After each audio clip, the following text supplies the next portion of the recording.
হাঁটু ব্যথা মূলত হয় বেশিরভাগ ক্ষেত্রেই আমাদের হাঁটু ব্যথা হচ্ছে যে হাঁটুতে আঘাতজনিত কারণে।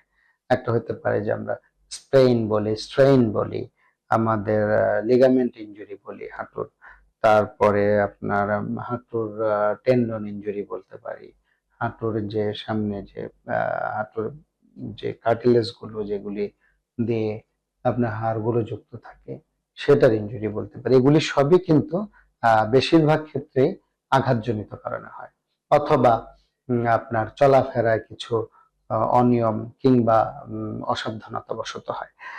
এরপরে যেটা হয় যে আমরা মেডিকেল কিছু কারণ আছে হাঁটু ব্যথার।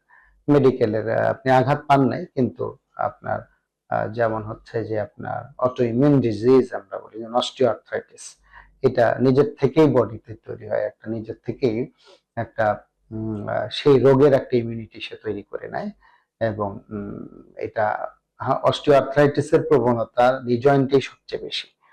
তো এটি একটা বিষয়। তারপরে এছাড়াও নি জয়েন্টের অভ্যন্তরীণ যে অ্যানাটমিক্যাল যে কন্টেন্ট গুলো আছে সেগুলোরও কিন্তু বিভিন্ন সমস্যাজনিত কারণে হাঁটু হয় ব্যথা হতে পারে। বার্সাইটিস বলি, নি জয়েন্টের বার্সাগুলো, এগুলি একাডেমিক বিষয়। তারপর মেনিসকাস, এগুলির বিভিন্ন ইনজুরি বা এগুলির বিভিন্ন প্যাথোলজিক্যাল কন্ডিশনের জন্য আপনার হাঁটু ব্যথা হতে পারে। পাশাপাশি হতে পারে আপনাদের আমরা গাউট বলি, অর্থাৎ অনেকে এটাকে বাত ব্যথা বলে, বাত ব্যথা জনিত কারণে হাঁটু ব্যথা হতে পারে, এটি একটা বড় কারণ। এরপরে হাঁটুর মেকানিক্যাল কারণগুলোর মধ্যে সবচেয়ে বেশি যেটা হাঁটু ব্যথার বড় কারণ সেটা হচ্ছে হাঁটুকে আমরা ওভার ইউজ বলি, ওভার ইউজ অফ নি জয়েন্ট, মানে হাঁটুকেই কিন্তু আমরা বেশি ব্যবহার করি আমরা কারণে অকারণে, অথবা আমাদের অজ্ঞাতসারে আমরা কিন্তু হাঁটুকে বেশি ব্যবহার করি, এবং অনেক ক্ষেত্রে আমরা অসাবধানতাবশত হাঁটুকে ব্যবহার করি চলাফেরার কারণে। তো এই ক্ষেত্রে আমাদের হাঁটু ব্যথা হতে পারে। এরপরে আমাদের হাঁটুর একটা বিষয় যে হাঁটুতে যে মাসলস গুলো, আমরা যে হাড়ের স্ট্রাকচার দেখাচ্ছি এর উপরে কিন্তু আবার বিভিন্ন মাসলস মাংসপেশি রয়েছে, রক্তনালী আছে এর ভিতর দিয়ে যায়, স্নায়ু তন্ত্র যেন নার্ভ যেগুলি সেগুলি যায়। তো এই যে মাসলস যেগুলি আছে, কখনো কখনো মাসলস কনজেনিটালি আমরা বলি যে জন্মগতভাবে, অথবা অন্যান্য অ্যাকোয়ার্ড বিভিন্ন কারণে কিন্তু মাসলস উইকনেস ডেভেলপ করে, সেটার কারণে হাঁটু ব্যথা হতে পারে। বিশেষ করে আমাদের হাঁটু সংশ্লিষ্ট যে মাসলস গুলো, কোয়াড্রিসেপস মাসলস বলি আমরা, তারপরে আপনার হ্যামস্ট্রিং মাসলস বলি, এই মাসলস এগুলি একটা মাসল না, এগুলি অনেকগুলো মাসলস গ্রুপ। এই মাসলস গ্রুপ গুলোর কিন্তু উইকনেস বলেন বা বিভিন্ন ইনজুরি বলেন সেগুলির কারণে হাঁটু ব্যথা হতে পারে।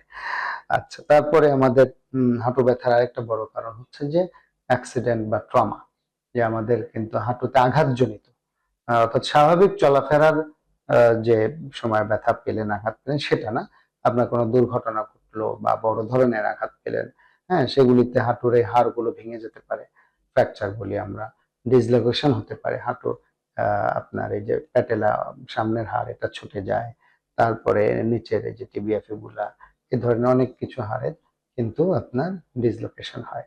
উপরের আপনার ফিমারের যে এই যে আমরা দুপাশ দেখতে পাচ্ছি সেখানেও কিন্তু আপনার ট্রমাটিক ডিসলোকেশন হতে পারে, অনেক কিছু হয়। এগুলির কারণে কিন্তু একটা লম্বা সময় রোগীরা কিন্তু হাঁটু ব্যথায় ভোগেন। আর হাঁটু ব্যথাকে কিন্তু যে কারণগুলো হাঁটু ব্যথাকে বেশি বাড়িয়ে দেয়, হ্যাঁ, সেটার মধ্যে অন্যতম হচ্ছে যে আপনার ওজন বেশি, এটি একটা বড় কারণ, যে আমাদের অনেকেরই কিন্তু ওভারওয়েট, এবং অনেকেই আমরা ওজন নিয়ন্ত্রণ করতে পারি না।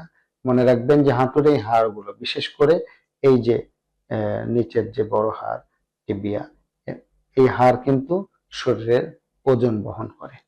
তো এই হাঁটুর যে হাড়গুলো ওজন বহন করে, আপনার ওজন যত বাড়বে আপনার শরীরে মাসলস, আপনাদের ফ্যাট টিস্যু বা এই টাইপের এগুলির যখন ওজন বাড়বে তখন কিন্তু হাঁটুর হাড় সে ওজন ক্রমাগত বাড়তি ওজন নিতে পারে না। হাড়ের যে কন্টেন্ট গুলো আছে এটিও কিন্তু মাসলস এর ওজন বাড়ার কারণে হাড়ের কন্টেন্ট গুলো কিন্তু ক্ষয়প্রাপ্ত হয়, নিতে পারে না, এবং সেক্ষেত্রে কিন্তু আমাদের হাঁটু ব্যথা বাড়তে থাকে। এরপরে আরেকটা আছে আপনার ডায়াবেটিস। আমাদের অনেকেরই ডায়াবেটিস আছে এবং ডায়াবেটিস অনেকেই নিয়ন্ত্রণ করতে পারেন না।